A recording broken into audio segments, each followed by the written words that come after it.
pagtatanim ng maraming punong kahoy ang nakikitang solusyon ng mga taga-barangay Tag-Ube sa bayan ng Compostela upang sa pagdating ng panahon ay makaiwas sa baha at pagguho ng lupa. Alamin natin ang balita mula kay Charmaine Balagon.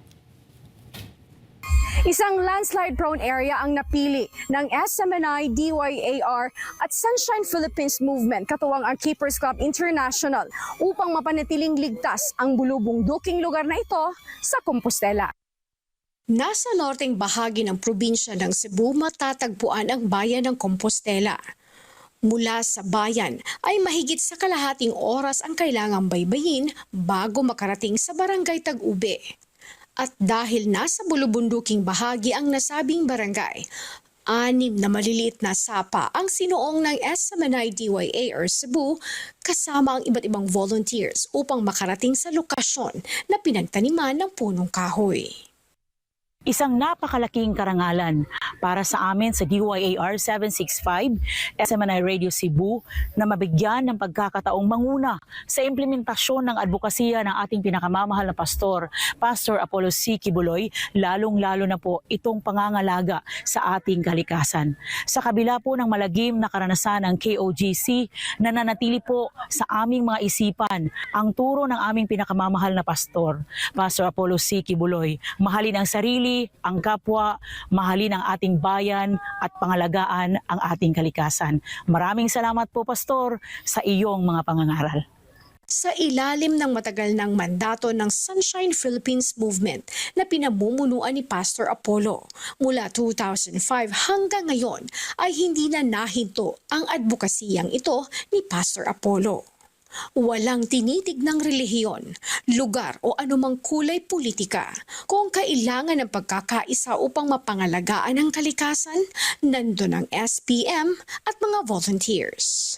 Kaya naman, agad nakipagtulungan ng SPM sa pamahalaang bayan ng Compostela sa pamamagitan ni Mayor Filiger Quino na hindi nag-atubiling suportahan ang tulad ng tree planting activity dahil ito'y pasimula sa mas marami pang hakbangin patungkol sa pangangalaga sa ating kalikasan.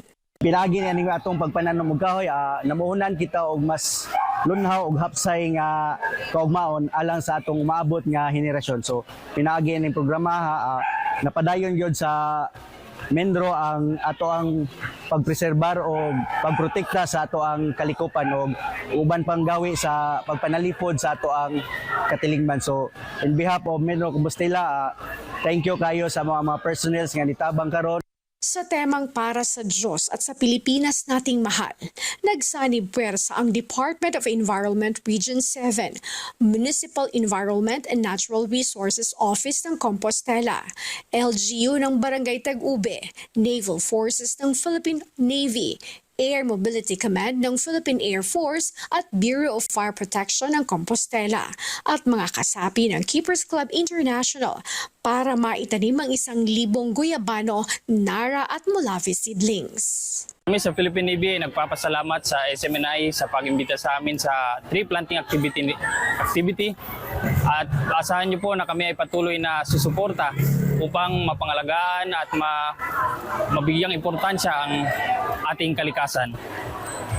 Maasahan niyo po na ang Philippine Navy ay inyong magiging katuwang. On behalf of the Air Mobility Command, Philippine Air Force, I would like to thank the SMNI and its team for inviting us for this tree planting activity, and the people of Barangay Tag-Ube, Compostela.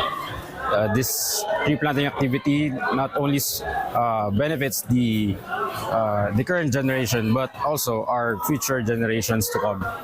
This, on behalf of the Philippine Air Force, I would like to once again thank you for inviting us and hope to see you again for the next tree planting activity.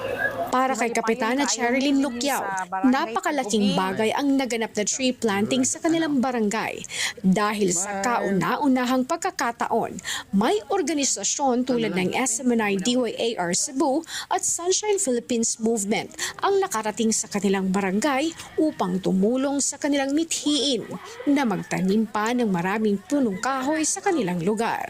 Himalipayon kaayo mi dinhi sa Barangay Tag-Ube nga gihangop gyud sa SMNI radio ang amo ang hangyo nga magpa-tree planting mi diri. Kay kani dako jud kay tanan ni siya og ikatabang sa ato ang environment. Maka purify ni sa air nga makapadayon ta og hanggap og maanindot nga hangin diri sa kabukiran. O nga unta magpadayon pa unta kini ang pag-support sa SMNI sa diri sa barangay sa Tag-Ubi para mas ma-improve ang Tag-Ubi og hopefully nga makuan ang Tag-Ubi sa ecotourism pohon. At dahil landslide-prone area ang barangay Tag-Ube, partikular ang sitio Mahagnay at Tapol. Sa tuwing malakas ang buhos ng ulan, ay talagang dumadanas ang mga residente ng pagguho ng lupa. Kaya nararapat na magtanim pa ng mas maraming punong kahoy upang maprotektahan ang kabundukan maging ang mga residente dito. Ayon kay Kapitana, ang SMNI Cebu ang kauna-unahang stakeholder na nakarating sa kanyang barangay at nag-abot tulong upang maisakatuparan ang hangaring makapagtanim ng marami pang punong kahoy sa kanyang lugar. Pasalamat jud ko sa SMNI radio nga for the first time sila pagyud ang nakaari diri sa Tag-Ubi as stakeholder nga unta magpadayon lang ang ilahang pagsuporta sa Tag-Ubi. Nais sa mga Tag-Ube na makita ang ganda ng kanilang lugar at maging kahali-halina sa mga nature lover at makilala bilang ecotourism destination.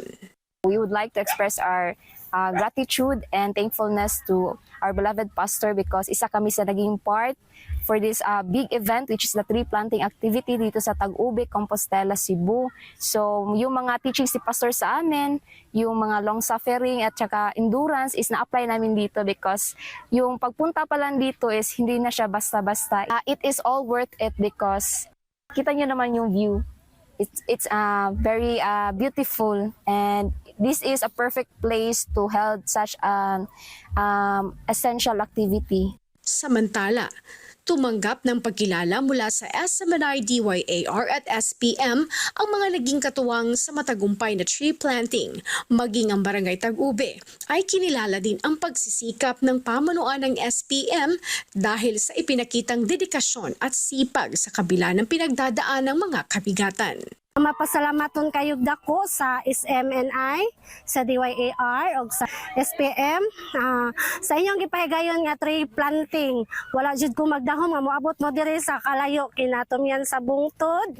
Salamat kaayo sa mga kaning fruit tree sa Guyabano nga dako kay nigikatabang diri sa among center maabot pohon amo ning amo mahon og kung kami raman pud ang mag-harvest aning tanan sa umabot panahon o kung magbunga ni dako kay nig makatabang diri sa amo Umaasa ang buong barangay ng Tag-Ube kasama ang munisipalidad ng Compostela na ito na ang simula ng mas marami pang environmental activity sa lugar.